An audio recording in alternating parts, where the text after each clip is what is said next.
Amen? Isang mapagpalang araw po sa ating lahat. Officially announced na po, no? Last Saturday, welcome summer season. Mag-uumpisa pa lang po. Ano pa lang yun? Kumbaga, yung mga naranasan pa lang natin yung mga nakaraang linggo, mga nakaraang araw, ano pa lang yun? Patikim pa lang yun.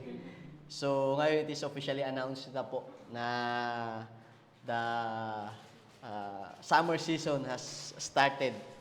Yung mga ano po ngayon, yung mga sites, they are working until ano na lang, 12 o'clock or 1 p.m. I think. And then they will again resume at 5 o'clock or 6 o'clock in the afternoon. So, meron na pong ulit na summer break. At ang ating po mga chikiting, I think they only have a week or 2 weeks na lang sa school and then break na rin. So, malilisin na ulit yung mga traffic. Yay! So, again po, welcome po sa sa ating worship service sa araw na ito at again po isang kagalakan o isang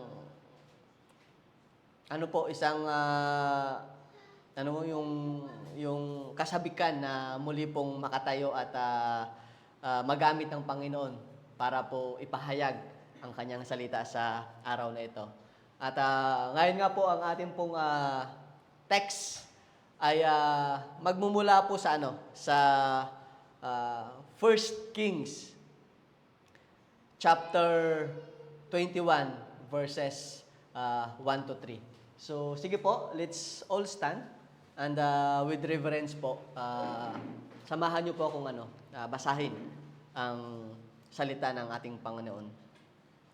In verse 1 it says that sometime later there was an incident involving a vineyard belonging to Naboth the Jezreelite. The vineyard was in Jezreel, close to the palace of Ahab, king of Samaria. Ahab said to Naboth, "Let me have your vineyard to use for vegetable garden, since it is close to my palace. In exchange, I will give you a better vineyard, or if you prefer, I will pay you whatever it is worth." But Naboth replied, "The Lord forbid that I should give you the inheritance of my ancestors." Maraming salamat sa salita ng Diyos. Let us all pray. Hallelujah, Lord, Ama namin makapangyarihan sa lahat. Maraming salamat, Lord, sa umagang ito, Panginoon. Maraming salamat, Lord, sa pagkakataon, Lord, na kami po, Lord, ay nagkaroon ng panibagong buhay, Lord. Panibagong breath of life, Panginoon. Panibagong pagkakataon na maranasan, maramdaman, Lord, ang inyo pong biyaya at pagpapala, Lord, sa aming po mga buhay, Panginoon. Lord, sa araw na ito, ibinibigay po namin sa inyo ang lahat, Panginoon. At kami po, Lord, ay lumalapit at asking, Lord, for your wisdom, Panginoon. Lord, bigyan niyo po kami, Panginoon, ng hindi lamang,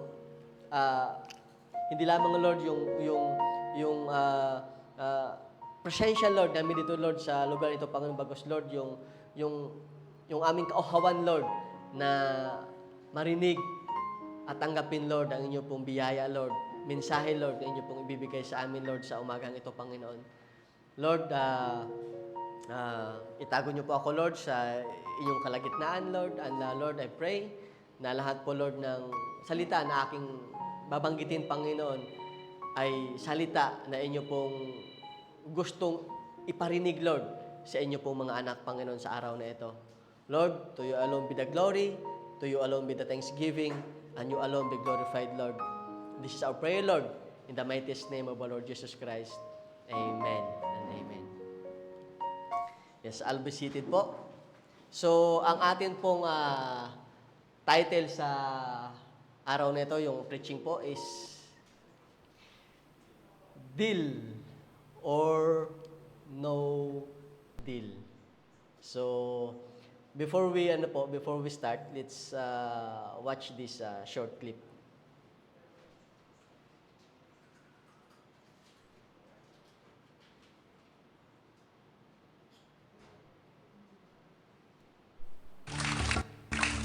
Mimi, buksan. Okay pa rin! Next!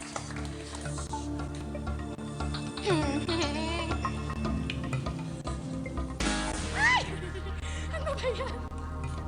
Okay, 21. 21, Rosie! Buksan! Lower! Lower! Woo! Next! 12. Charmel! Buksan!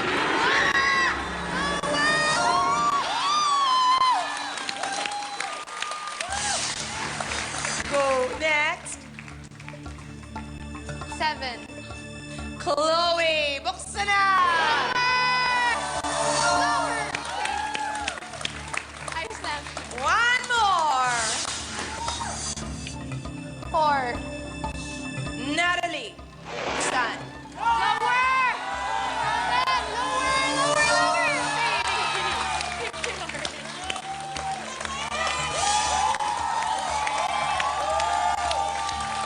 Maganda, matalino, maswerte.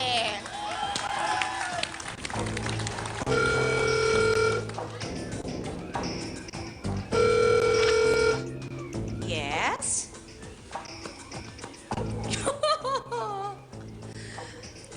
Parang pinauuwi ka na niya. 200,000 pesos. Press the button, it's yours. Sanal, it's open for deal or no deal.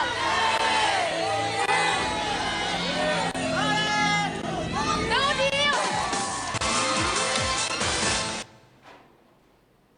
Ayun. Sino po yung nakaabot ng ano na yan? Siguro naman lahat tayo, ano? Maliban sa ating mga chikiting. So, yan po ay isang isa pong sikat na game show nung 2016 na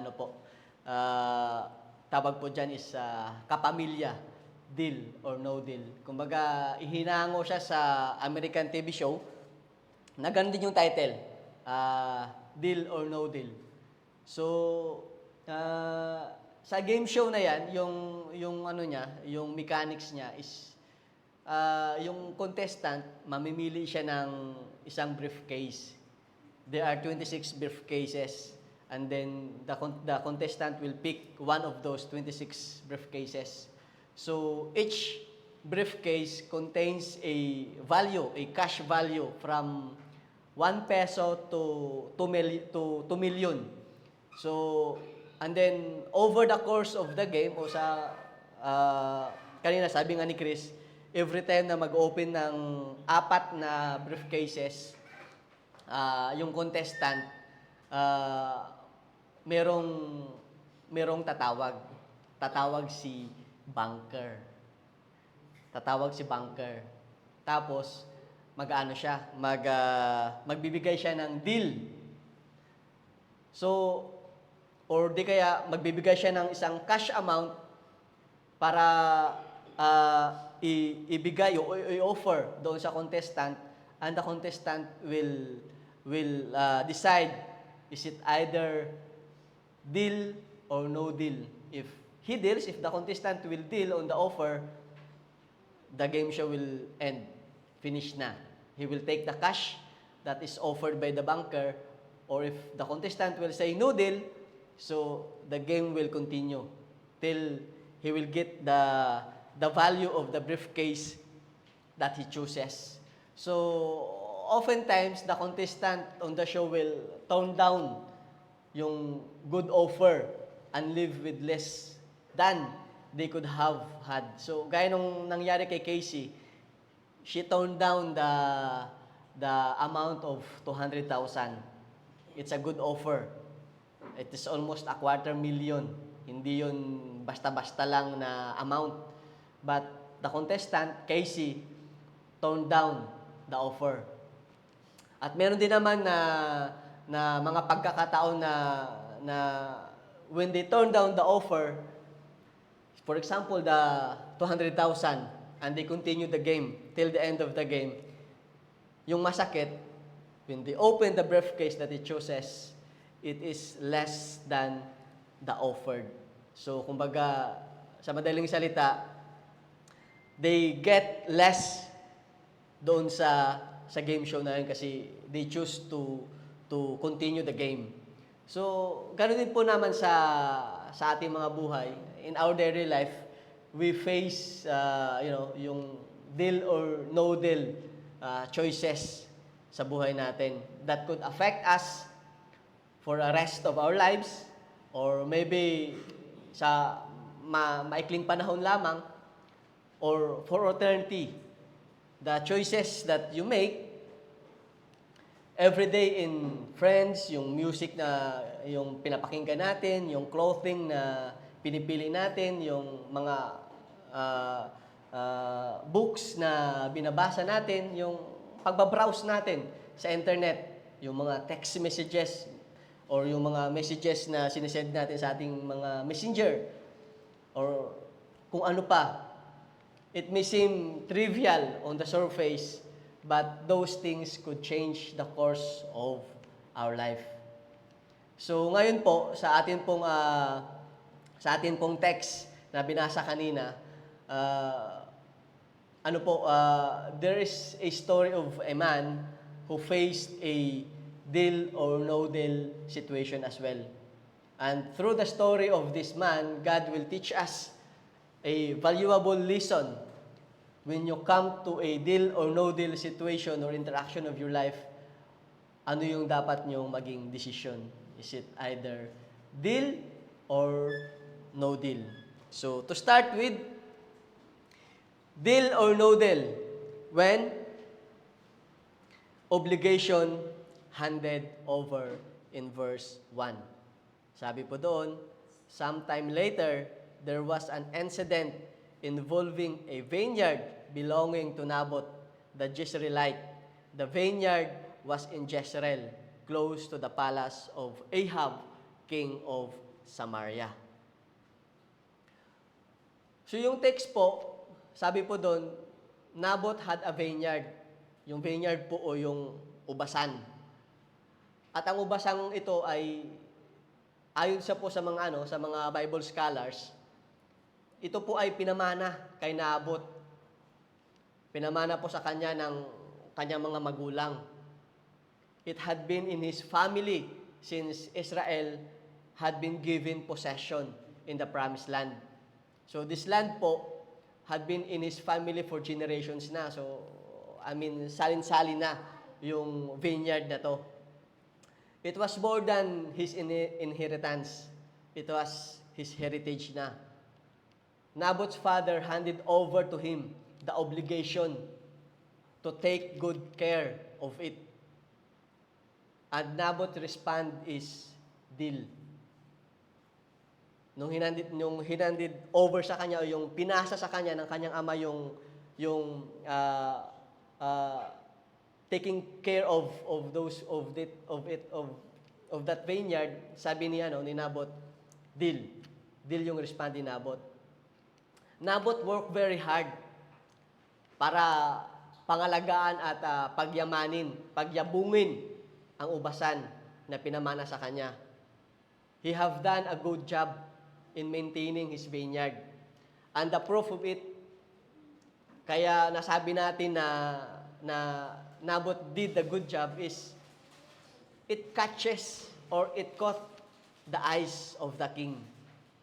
And King Ahab got interest of it. Kasi how you are able to have an interest on something that kumbaga wala lang, just like an ordinary. Kung yung vineyard na supposed to be pinangangalagaan ni Naboth, if he did not take good care of it at parang basura na lang, so no one will take interest of it. But Naboth worked hard. Talagang ginawa niya yung obligation na binigay sa kanya, yung obligation na ipinatong sa kanya, ipinasa sa kanya. That is why the attention was of the king na caught up nung vineyard na to. When Naboth said deal, when the obligation to take good care of the vineyard to him by his father, Naboth don't just accept yung obligation. Naboth don't just accept it. He worked hard to fulfill that obligation. So nung pinasa sa kanya ng kanyang ama, yung obligasyon na pangalagaan yung vineyard, hindi niya lang ito tinanggap. He worked hard to fulfill that obligation. Ang ganoon din po naman tayo mga kapatid.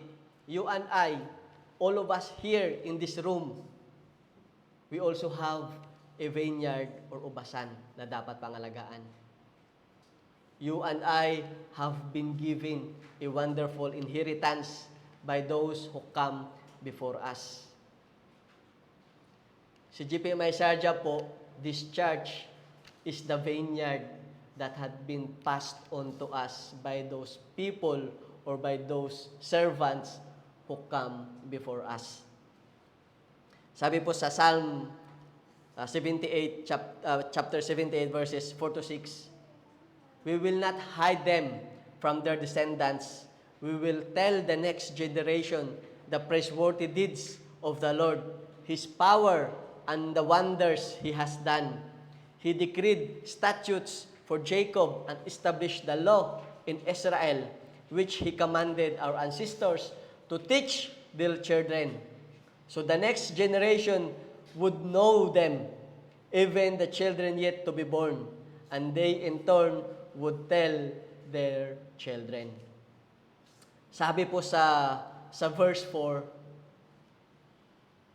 we will not hide them from the descendants. We will tell the next generation the praiseworthy deeds of the Lord, His power, and the wonders He has done. We will tell the next generation. Tapos sabi pa sa verse 5 and 6, He decreed the statutes for Jacob and established the law in Israel, which He commanded our ancestors to teach their children. Why? So that the next generation would know them, even the children yet to be born. So we need to pass on. God established the law in Israel and command them to teach their children. Ibig sabihin po, to pass on to their children, to pass on, to hand it over sa kanila po mga generation that yet to come. The obligation or duty or responsibility to preserve the Word of God had been handed over from generations to generations. Kaya po hanggang sa ngayon, na-preserve pa rin siya. We are able to know the Word of God because generations that had been passed preserved it. Kaya po, meron tayong hanggang sa panahon natin ngayon, narinig natin yung salita ng Diyos. Natanggap natin yung salita ng Diyos because it has been preserved from generations to generations. Malimit nyo rin pong marinig ang katagang hindi aksidente. Hindi aksidenteng andito ka ngayon. Tama po ba? That is very true po, mga kapatid. Lalo na sa bansang ito. Kasi walang stability. Ngayon, nasa Sharjah ka, next year o next month, o baka next week, nasa Abu Dhabi ka na, o nasa Fujairah ka na. We can never retell na pangmatagalan ka. Hindi natin masasabing permanente ka sa isang lugar. Tsaka hindi naman po talaga aksidenteng nakilala natin ang mga taong nauna sa atin. Mga taong nagdala sa atin dito sa CGPMI Sharjah. Kasi when time comes for them to go, hindi matitigil ang gawain na nasimulan ng Panginoon sa Sharjah. Kasi halos lahat naman po tayo dito, hindi naman tayong nauna, di ba? Sino po ba dito yung pioneer ng CGPMI Sharjah? Yung talagang planted the church in CGPMI Sharjah sa atin ngayon. Wala, di ba? Pero tayo ang nagpapatuloy ng gawain ng Panginoon. The obligation, the duty, the responsibility to continue what God had been started here had been handed over to each and every one of us. Tama po ba? Hindi tayo yung nagsimula. Kasi nga po, yung mga nagsimula, kalimitan po, they already been in the Philippines o di kaya nag-migrate na po sa ibang bansa. But mostly po, they are already in the Philippines. But even though, kahit na wala na sila ngayon dito, hindi natigil yung gawain ng Diyos. Nagpapatuloy pa rin kasi nga, andyan ka, andyan kayo, andito pa ako. It means po that the obligation, the duty, the responsibility to preserve the works of the Lord here, started in CGP Mesarja, did not stop when those generation that comes before us, wala na dito. Sabi po sa 2 Timothy chapter 2 verse 2, "And what you have heard from me in the presence of many witnesses, entrust to faithful men who will be able to teach others also." All those that we have received from those who come before us, all those trainings that we have been through, we need to pass it on. Kaya po, when we disciple, we don't just engage. Kung nag-disciple po tayo, hindi lang tayo nag-engage sa kanila. We need to establish them as well. So, ibig po sabihin, we need them to get involved sa ministry. We need to train them just as how we are being trained by those servants of God that comes before us. The obligation, the duty, the responsibility must be handed over so that the work of the Lord will continue to progress. Kasi hindi po natin alam kung hanggang kailan tayo dito. Gusto niyo po ba na pag tayo ay na-deploy na sa iba-ibang lugar o di kaya mag-for good na sa Pilipinas, the work of the Lord here in Sharjah will stop as well? Because whatever God has started, He will for sure finish it, accomplish it. That is why po, when we disciple, we don't just engage, hindi yung, kamusta ka na, okay lang ba, ganyan. We don't just engage. Yes, it is important to engage because that is the starting point. But since it is a starting point, it is not the end point as well. There should be a progress. So when we engage to those people na nakikilala natin, yung dinidisciple natin, we don't just stop there. We need to establish them. We need to train them. We need to get them involved sa gawain ng Panginoon. At as well as we need to equip them so that when we engage, we need to establish, we need to equip them because the result of that, they will be empowered. And there will be the one that will also stand in front of God's people, na gaya po ng lahat sa atin dito. Kasi tayo po nagdaan ng ganung proseso. At the same time din po, at the same thing din po, ganun din po yung dapat gawin natin. Kaya po mga kapatid, huwag tayong makontentong nakikinig lang. You need to get involved sa ubasan ng Panginoon. You need to take advantage of what have been given to you. Don't just take it for granted. Thank God for your Bible, yung Bible na binigay sa inyo. Thank God for that. Your church, kung saan kayo nakapaloob ngayon, thank God for the church that He has provided to you, kung saan kayo dinala.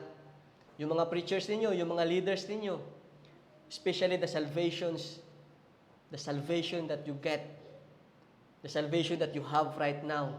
Thank God for that. Like Naboth, we have an obligation to take good care of what had been given to us and make the best it can be for the glory of God. if our vineyard is well tended and fruitful, the Lord might just use it to catch the eyes of a lost world. Tama po ba? Kasi kung magulo, who will get interest of it? We have what we have today because those who come before us did the best that they could for us to have an inheritance. Now, it is our time. We have been charged to protect the Word of God. Spirit-filled, this is yung hamon sa aming mga tagapagsalita ng Diyos. To preserve the Spirit-filled and Christ-centered preaching. Sa atin naman po mga musicians, you need to preserve a God-honoring music. And to all of us, we need to preserve the holiness so that we can pass them down to the next generations to come. Amen po? So ano mga kapatid? Deal or no deal? Deal. Good. Praise God. Hallelujah. Hallelujah. That is a wonderful response po.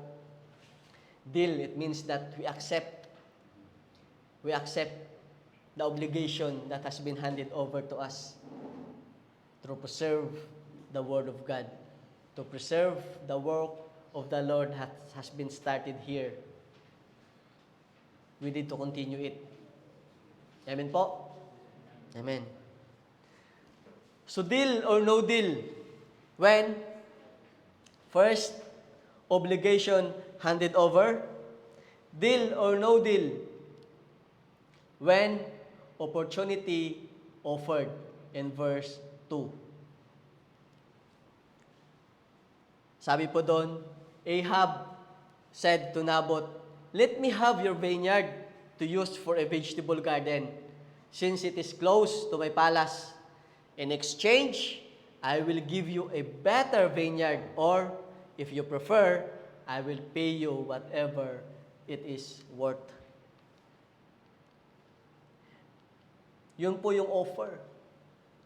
Ano sabi ni King Ahab?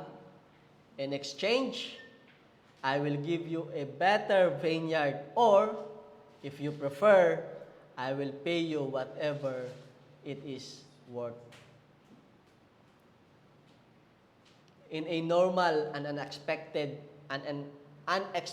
moment, yung ordinaryong araw lang dapat kay Naboth, a great opportunity knocked on Naboth's life. Sa isang normal at mapayapang araw niya, merong dumating na bisita. At hindi lang basta-basta bisita, kundi bigating bisita. At ito ay ang hari ng Israel, si King Ahab.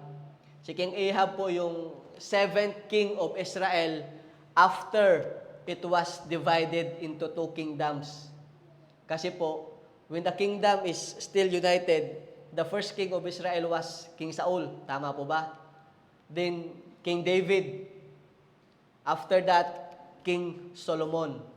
So, after King Solomon, the kingdom had been divided into 2. The northern kingdom, which is called Israel, and the southern kingdom, which is called Judah.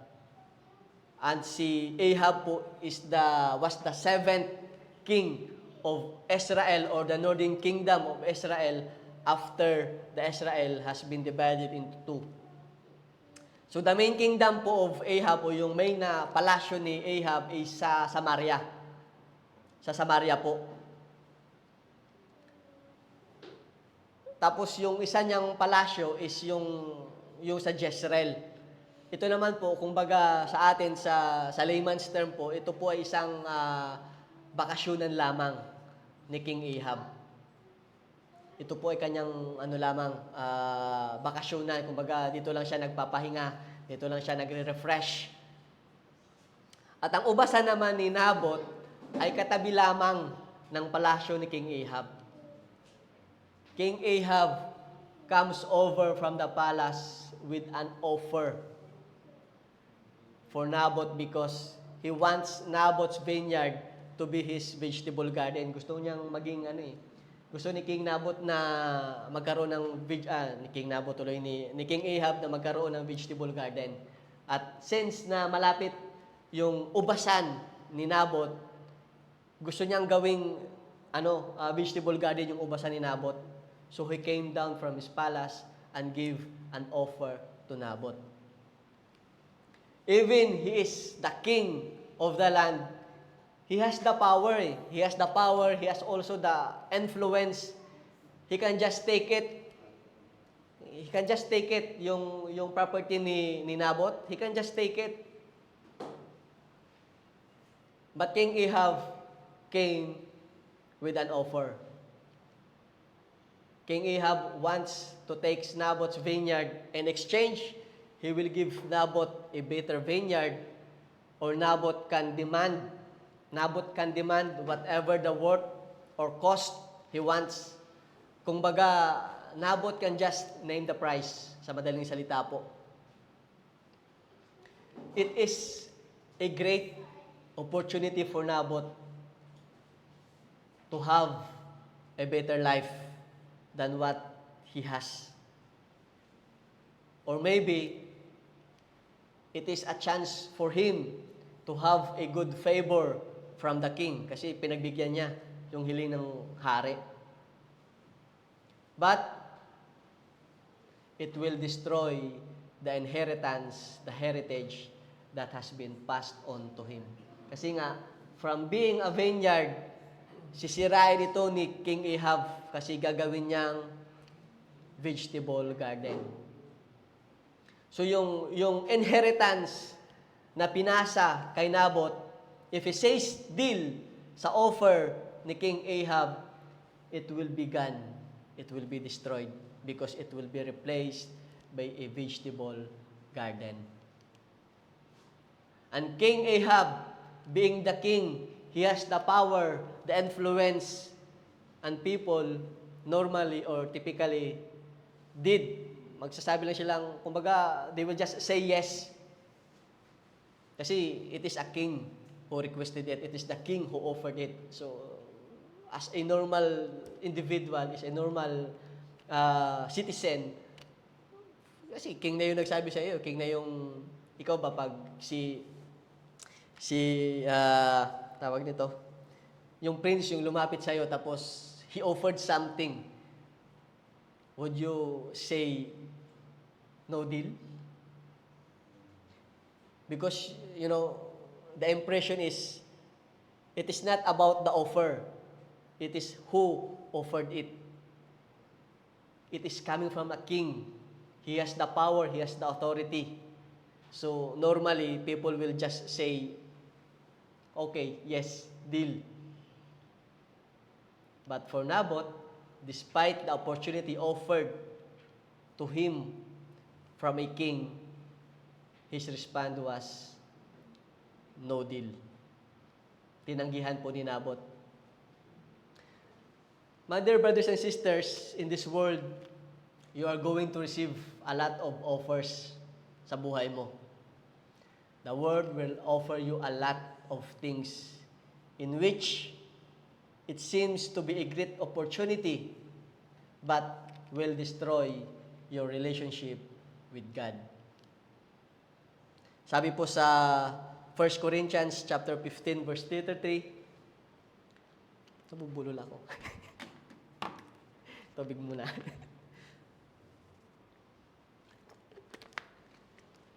Again po, sabi sa 1 Corinthians chapter 15 verse 33, do not be misled, bad company corrupts good character. Paano po natin yung makukonect? The world will offer you a company, a friend, buddies that seems good to be with. Yung akala mo na sa tamang mga tao ka.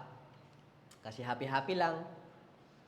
Yung parang napupunan yung mga hinahanap mo sa buhay, especially malayo ka sa pamilya mo.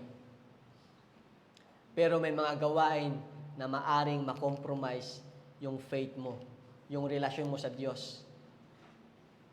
Pero dahil sa kagustuhan mong, ayaw mong makast out sa kanila, ayaw mong matawag na killjoy, you just go with the flow. You really need to be careful on choosing people, friends that surrounds you. You need to be careful on choosing people that will influence your life. They may offer you a good life, a happy life, but they may lead you astray and contaminate the relationship that you have with the Lord. Lahat naman po tayo gustong magkaroon ng buddies, tama po ba? Ayaw nating mag-isa, ayaw nating nagbumukmuk lang sa bahay. Gusto natin, especially dito sa bansang ito, talagang malungkot. Tama po ba? Talagang malungkot sa bahay. Hindi pwedeng mag-isa ka lang, sabi nga nila, mababaliw ka pag mag-isa ka lang sa bahay. So you really need a company. Tapos sabi nga sa preaching ko nung nakaraan, there is no man is an island. So you really need a company. But the verse teaches us that we need to be careful of choosing the company or the group of people na will surround us. Because sabi nga, bad company corrupts good character. Hindi po dahil sa masaya tayo sa piling nila, itama na yung ginagawa natin. Hindi dahil sa masaya tayo sa piling nila, i-righteous na yung ginagawa natin. And not because we are with them, hindi dahil sa we belong to them, hindi lahat ng gusto nilang gawin ay kailangan mo ring gawin. We really need to be careful kung sino po yung mga tao na magbibigay ng influence sa buhay natin. Lahat din naman po tayo gusto ng magandang buhay. Sino po naman po yung hindi? Sino ba dito yung gusto ng magulong buhay? Lahat tayo, di ba, gusto ng magandang buhay? Kaya nga tayo nag-OFW eh. Kasi, because we want a good life, as a OFW, we choose to go abroad to fulfill that dreams of having a good life. Kasi nga, mas maganda ang opportunities. And most people are willing to do anything, everything, to reach their goal in life. But let us be reminded that what it says in 1 Timothy chapter 6, verse 9.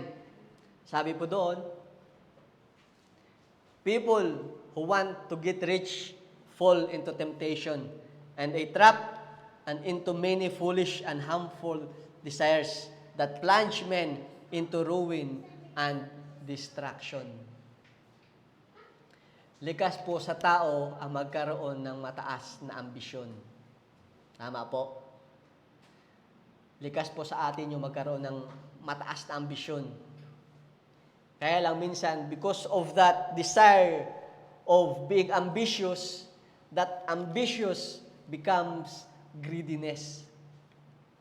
Yung pagiging ambitious mo, yung pagiging ambitious ng isang tao ang nagtutulak sa kanya to be tempted, to be trapped, to do things unnecessary, even unrighteous things, just to reach that ambition.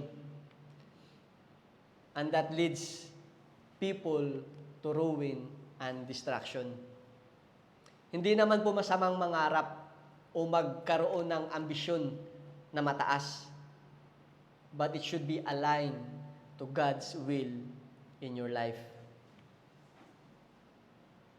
Sabi po sa Galatians chapter 6 verse 8, whoever sows to please their flesh. From the flesh will reap destruction. Whoever sows to please the Spirit, from the Spirit will reap eternal life. Always remember that verse, my dear brothers and sisters, because it reminds us that every decisions that you make has consequences. Some are short-term, some are lifelong, and some are eternal. No matter how reasonable the opportunity looks on the surface, take some time to look down the road and weigh out the consequences of your decisions. In every opportunity that might be offered to you, always seek God's wisdom and guidance before you decide either deal or no deal. Bago po tayo magbigay ng desisyon sa mga opportunity nakikita natin o lumalapit sa atin, before we decide, seek first the guidance of God. Seek first the wisdom of God. Wag po tayong hindi dahil sa magandang offer, sunggaban agad natin. Remember po, pag mataas ang offer, madami ding trabaho. Kasi no one will offer you a good offer if they will require less from you.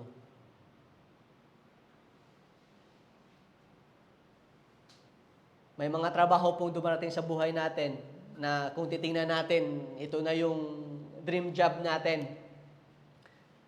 Pero yung kapalit naman yan, it will snatch yung time hindi lang para sa pamilya mo, kundi para sa Panginoon.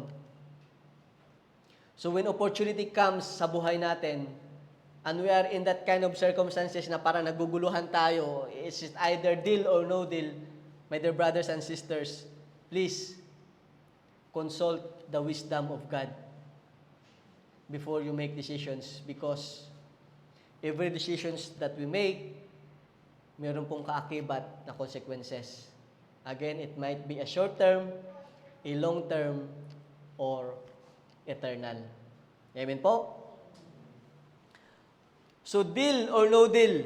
When, first, obligation handed over. Deal or no deal when opportunity offered. Deal or no deal when obedience tested. Sabi po sa verse 3. But Naboth replied, "The Lord forbid that I should give you the inheritance of my ancestors." So despite sa kabila po ng offer ni King Ahab kay Naboth, Naboth refused. Ano ba nasa isip ni Naboth? Ano ba yung dahilan ni Naboth na tinanggihan niya ang offer na binigay sa kanya? Especially that offer comes from a king. Kasi hindi lang maganda at life-changing yung offer na binigay sa kanya. The main thing is who offered it. The offer is from the king of Israel. But Naboth respond to the king's offer is no deal. Bakit? Because it says that the Lord forbid that I should give you the inheritance of my ancestors. So, hindi lang basta-basta tumanggi si Naboth. Naboth refused because it is forbidden na ibigay po o ibenta yung inheritance na natanggap nila. Tingnan po natin yung sabi sa Leviticus chapter 25 verses 22 to 24. Ito po yung pinagkukunan ni Naboth. Sabi po doon, the land must never be sold on a permanent basis. For the land belongs to me. It is God who says this. Ibig sabihin po, the land belongs to God. You are only foreigners and tenant farmers working for me. With every purchase of the land, you must grant the seller the right to buy it back. So, ibig sabihin po, parang pinauupahan mo lang. Kung gusto mong ibigay, actually, hindi nga ibigay eh. Yung allowed ka lang is paupahan mo. Kasi nga, the one who buy it should give you the right to buy it back. Ano nga yung tawag dyan? Yung, kung sa alahas, parang sinasangla mo lang. Kasi, dapat you have the right na tubusin yun. So, ganun din po yung principle dito. They are not allowed to sell the land in permanent basis because still the land belongs to God. They are only allowed na, yun nga, yung parang paupahan lamang. That is where Naboth got the courage to refuse the offer that comes from the king because of his obedience to this law. Kasi once na binili yun ni King Ahab, once na he said deal doon sa offer ni King Ahab, wala na, permanently it will be destroyed, it will be a property of the king. Yung inheritance na natanggap niya, wala na yon. And it is forbidden sa batas. Naboth acknowledged that it is God, the real owner of the land, and he is only a steward. Kumbaga, caretaker lang si Naboth at ang Diyos ang tunay na nagmamay-ari ng lupain na yon. And it is a command from God that they are forbidden to sell the land. When Naboth's obedience was tested, his response was deal. Yung allegiance po o yung katapatan mo should always be with God. You will never go wrong and you will never regret letting the Word of God be your guide in your life. Kasi sabi po sa Psalm chapter 119 verse 105, your word is a lamp for my feet, a light on my path. Ang salita po ng Diyos ang magiging gabay mo sa buhay mo. Sa mga panahon o pagkakataon na hindi mo alam kung ano yung gagawin mo, ikaw ay naguguluhan sa kung ano yung tama mong gawin, yung dapat mong gawin, ask wisdom from God and He will guide you in the right path. King Solomon acquires his wisdom because he asked for it.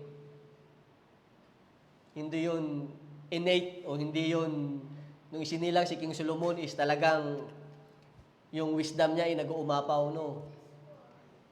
He prayed for it. He asked for it. Ganun din po tayo, my dear brothers and sisters. If we are in a situation na parang na guguluhan tayo, hindi natin alam kung ano yung dapat natin gawin, either we say deal or no deal in a situation, ask God. Ask wisdom from God. And He will guide you.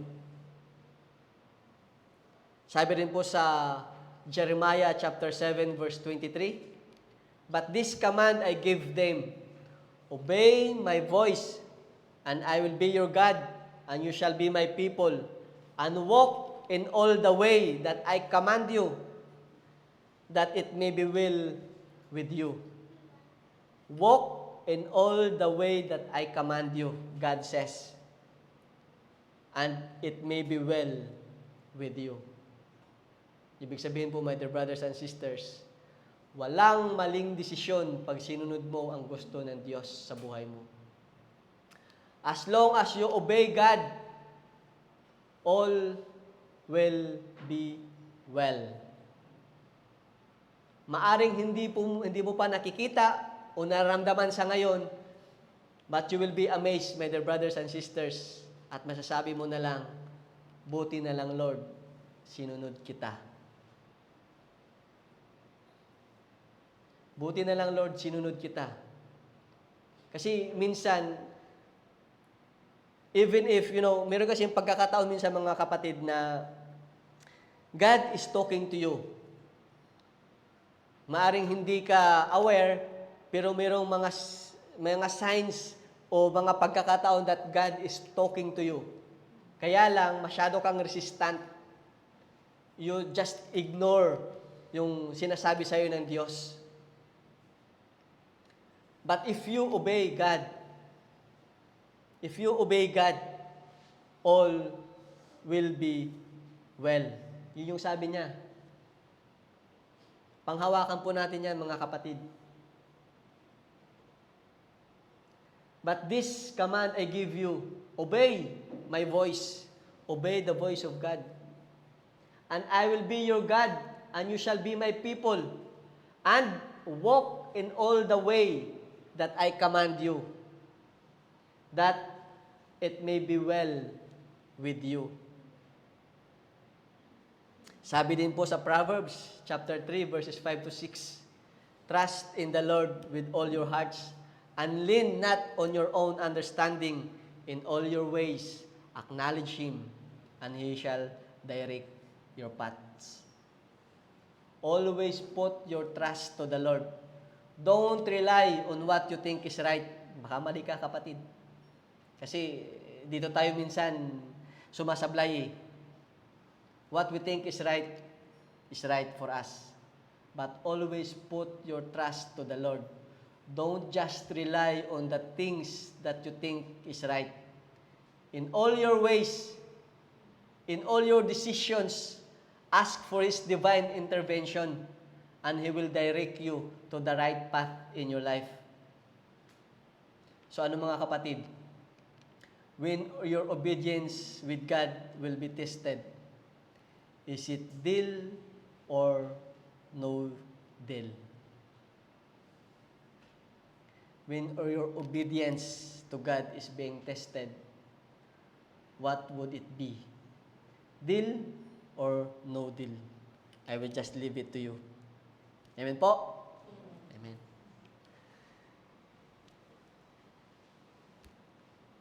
To close it up po, just like the game show Deal or No Deal, every briefcase has its price.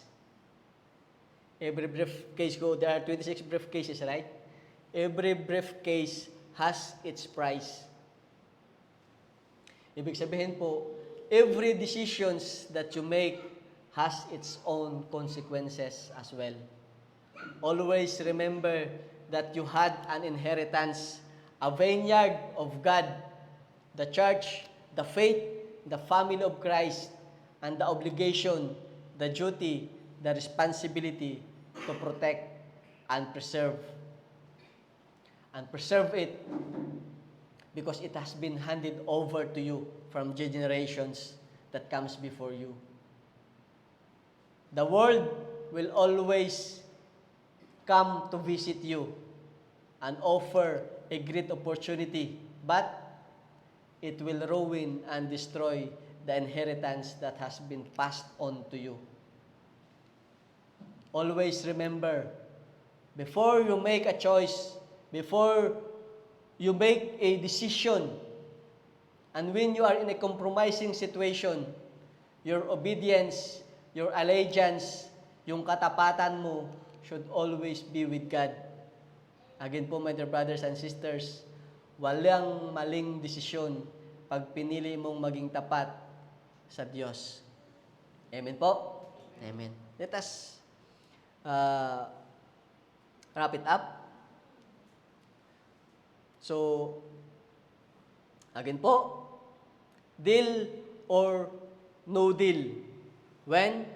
First, obligation handed over. Deal or no deal? When opportunity offered. Deal or no deal? When obedience tested. Let us all stand.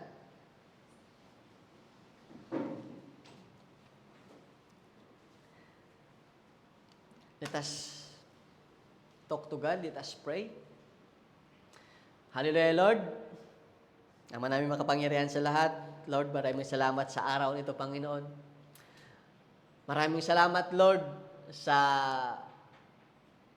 mensahe, Lord, na inyo pong ibinigay sa amin, Panginoon. Maraming salamat, Lord, sa wisdom na inyo pong binigay sa amin, Lord, sa araw nito, Panginoon. Tunay nga po, Panginoon, na habang kami, Lord, ay naandito, Lord, sa mundong ito, Panginoon, ang amin pong relationship sa inyo, ang amin pong pananampalataya, ay talagang masusubok, Lord, ng mga bagay na maaring i-offer sa amin ng mundong ito, Panginoon. Na minsan, Lord, nakikita namin na it is a good offer, Lord. It is, actually, Lord, it is a dream offer for us, Panginoon. Pero Lord, nakakalimutan namin tingnan kung ano yung magiging kapalit nito, Panginoon. But Lord, we thank you because we have you, Lord, in our life. Na kung dumating man kami, Lord, sa pagkakataong ito, Panginoon, sa mga panahong ito, Lord, na kailangan naming mamili, Lord, kung kami po, Lord, ay naguguluhan, kung ano, Lord, yung dapat naming gawin, kung ano, Lord, yung desisyon na dapat naming gawin, Panginoon, Lord, you are there. Your wisdom is with us, Panginoon, once we call you, Lord. The moment we bow down on our knees, Panginoon, the moment that we call your name, Lord, the moment that we ask for your wisdom in this kind of circumstances, in this kind of situation that we have, we know, Lord, that your wisdom will be upon us, Panginoon. And Lord, thank you, Lord, for allowing us, Lord, to see that the moment we obey your words, Panginoon, the moment we obey your commands, Lord, the moment we obey your will in our life, Panginoon, whatever the decisions that we make, Panginoon, it will never be wrong, Lord, because it is from you, Lord. Lord, we thank you. Maraming salamat, Lord, sa katotohanan na pag kayo, Lord, ang pinili namin, Panginoon, hindi kami magkakamali, Lord. All will be well, Panginoon, because you will be the one, Lord, to direct our path, Panginoon. You will be the one, Lord, to guide us, Panginoon. And Lord, maraming salamat kasi ikaw ay buhay at totoo sa aming mga buhay. Lord, we thank you for the message that you have given to us right now, Panginoon, today, Lord.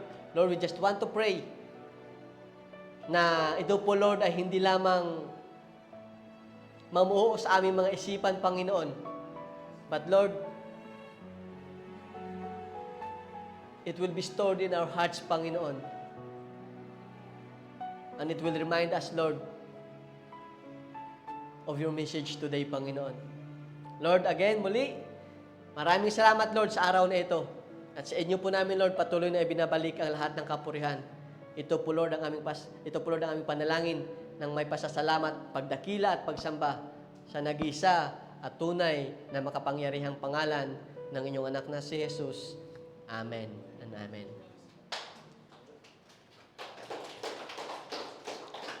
Amen po.